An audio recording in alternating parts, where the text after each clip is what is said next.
Vous vous rappelez du film Link? Est-ce que les singes vous ont toujours fait peur?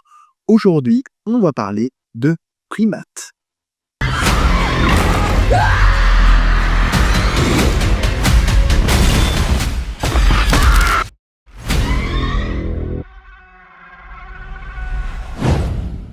Bonjour à tous et bienvenue. Aujourd'hui au programme, on va parler de Primates de Johannes Roberts, donc un réalisateur britannique qui a réalisé auparavant Bienvenue à Raccoon City, donc le remake de Resident Evil qui avait été fait récemment, qui n'était pas un bon film.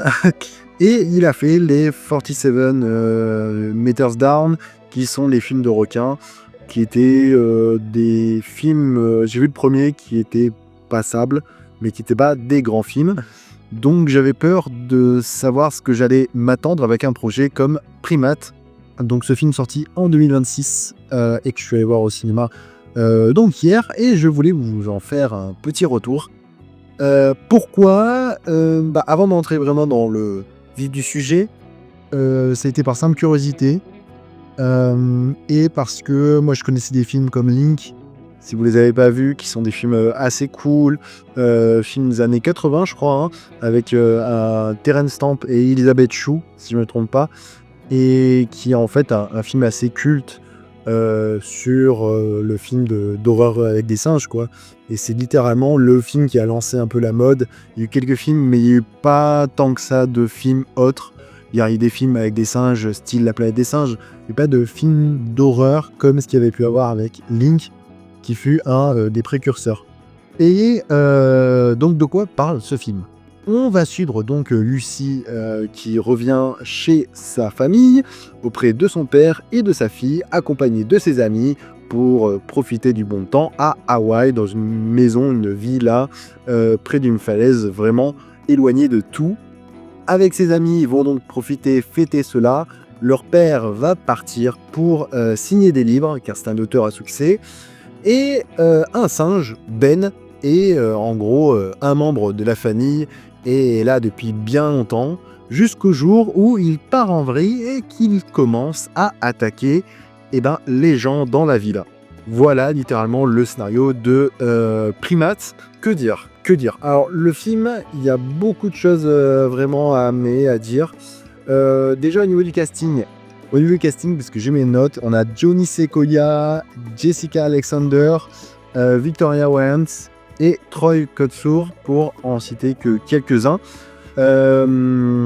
Pourquoi quelques-uns ? Parce qu'il y a aussi l'acteur qui interprète Ben, donc le singe. Alors déjà, pour tout vous dire, ça passe nickel. C'est-à-dire que c'est un film qui est réalisé vraiment en practical effect, donc vraiment en effet pratique. Et ça manque dans un cinéma d'horreur, ou même un cinéma plus généralement, où on va jouer beaucoup plus sur le CGI. Franchement, en plus, ils sont pas mal. J'en reparlerai juste après. Mais concernant le singe, ça passe nickel. Je m'attendais pas à me dire vraiment que ce chimpanzé, j'avais l'impression que c'était un chimpanzé. Et je trouvais que ça marchait extrêmement bien, alors il s'est dit dans les interviews, mais en gros, c'est tout un costume mélangé à de l'animatronics, donc c'est vraiment pas mal. C'est vraiment un système un peu à l'ancienne. On retrouve quelque chose de vraiment old school, et ça, je trouvais que c'était assez fort sur un film que Primates. C'est pas le plus grand film du siècle, c'est un film que j'ai bien aimé au final, pas mal. Ça se regarde franchement, par rapport à ce qu'on nous sert d'habitude. Franchement, là, j'ai pris en plus du plaisir. Comme je disais, le film donc, est vraiment réalisé avec des effets pratiques assez intéressants. Des effets pratiques donc au niveau du singe, mais aussi au niveau de la violence. C'est un film d'horreur où il y a du gore qui est assez bien maîtrisé ici. C'est-à-dire qu'on n'a pas des effluves de sang qui sont mis à l'écran en nous en mettant trop. Je trouve que c'est assez bien nuancé. Alors il y a du gore, c'est voilà, peut-être pas à mettre sous tous les yeux, mais vraiment, je trouve que c'est bien amené, c'est bien maîtrisé. Par exemple, des systèmes où en gros, on va avoir des arrachages de membres qui sont extrêmement bien faits. Moi, je trouvais que ça ressortait bien, et surtout que c'est mis dans des décors assez sympas. C'est-à-dire qu'il y a une scène qui va se passer dans une chambre avec une lumière tamisée rouge. Et déjà, pour le réalisateur, je pense que ça permet aussi de faire passer sous les radars de certaines classifications. Et je trouvais que en plus dans la scène, ça donnait des choses assez sympas. Donc le film va vraiment jouer sur cette idée d'espace sombre et de lumière tamisée, avec un personnage qui se trouve par exemple sur un lit, entouré de rideaux, et va sentir que la proie, c'est-à-dire que le danger plutôt, parce que la proie c'est plutôt lui, le danger se trouve autour, et ça je trouvais que c'était pas trop mal comment c'était amené. Donc au niveau vraiment practical effects, c'est bien amené, le gore il y en a pas trop, il y a une scène aussi qui se passe dans une voiture, j'en dirai pas plus, mais qui est vraiment pas mal. Que dire de plus sur le film? Donc, il y a des choses. Alors, le film essaye, je sais pas si c'est un énième film pour en gros dire primates et humains, c'est la même chose. En gros, on n'a pas évolué et on est aussi bête et aussi débile que certains animaux dans leur manière de se comporter. Mais le film ne le dit pas plus que ça, parce qu'en fait, on a ce côté groupe de jeunes, adultes, ados, plutôt jeunes adultes, hein, mais qui se la jouent à faire la fête et tout ça. Au début, il y a quelques chamailleries, des problèmes de copinage ou des choses comme ça, qui sont amenés, mais en gros, ça part vite tout ça. Donc, il n'y a pas forcément d'idée qui est mise sur le côté homme, animal, on reste le même au cours des siècles et des millénaires. Donc ça a été évacué, donc je pense pas que ça a été mis en avant. Il y a une idée qui est assez intéressante, c'est-à-dire que le père de Fanny qui part, on l'introduit donc il est sourd. Et il y a toute une idée de langage des signes qui est amenée dans le film. On a le personnage de Lucie, mais qui est aussi avec sa sœur, en fait, sa petite sœur, et qui sont les seuls à connaître le langage des signes. Donc le film est sous-titré quand on a ce langage des signes. Le problème, c'est que j'aurais pensé que ça aurait servi à plus en fait dans le film, sachant que ce langage des signes est utilisé auprès du singe.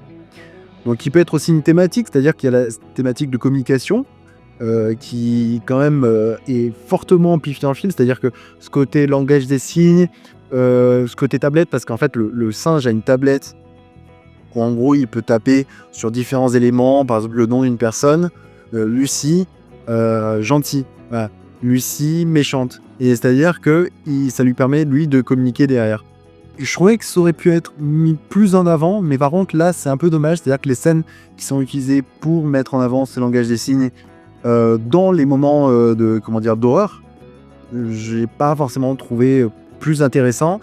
De plus, qu'il y a une scène qui pour moi aurait pu être mieux exploitée, même si elle reste aussi pas mal dans le principe, c'est-à-dire que la surdité du père est utilisée à travers le film. Et dans des moments de tension, en gros, par exemple, on va avoir comme des sortes de plans. En fait, en gros, on va avoir un plan sur un personnage, et au fond, un flou avec des éléments qui se passent. Donc, on sait ce qui se passe, qui se déroule, sauf que le personnage en premier plan ne sait pas ce qui se déroule parce qu'il est sourd.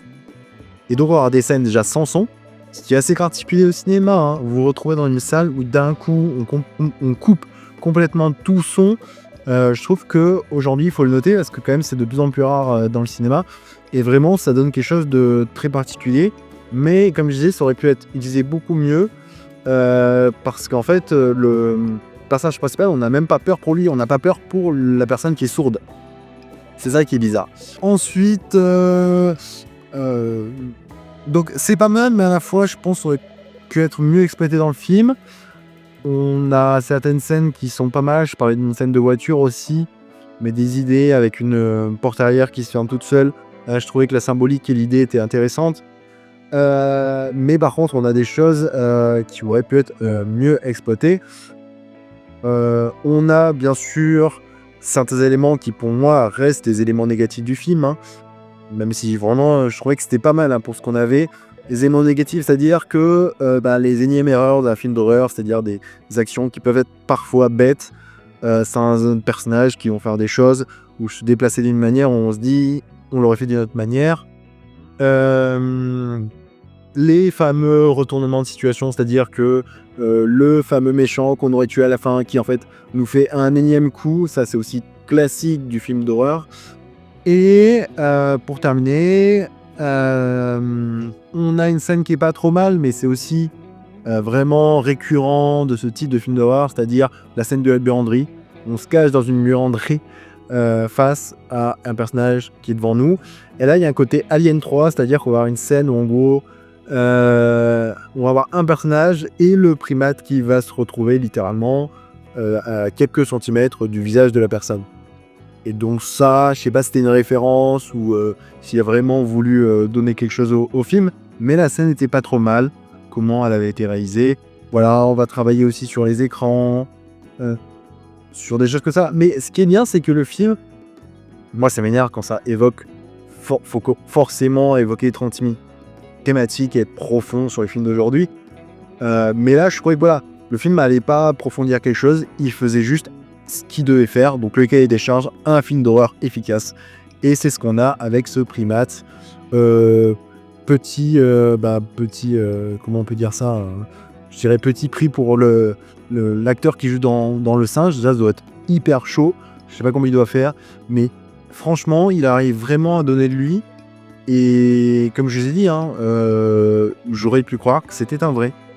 À part que je me suis renseigné, mais vraiment quelqu'un qui pourrait voir le film pourrait vraiment penser que c'est un vrai. Et je trouvais que ça marche très bien dans les réactions, dans la manière de se déplacer aussi. Donc voilà, je parlais du gore. Le film est assez court, on est sur un peu moins d'1h30. Donc ça passe nickel. Le film est introduit très rapidement, ça aussi j'aime beaucoup. Par rapport à d'autres critiques que j'ai pu faire précédemment sur des films d'horreur. Là vraiment on rentre directement au film, donc on s'ennuie pas. Le début est un peu cliché parce que ça permet d'introduire les personnages. On va avoir des plans aussi au plus d'ensemble pour contextualiser. En gros c'est quelque chose de vraiment très symptomatique du film d'horreur. Mais c'est-à-dire la villa où est-ce qu'ils sont. En gros on va avoir un plan, on va voir toute l'île perdue dans une forêt, avec aucune vie.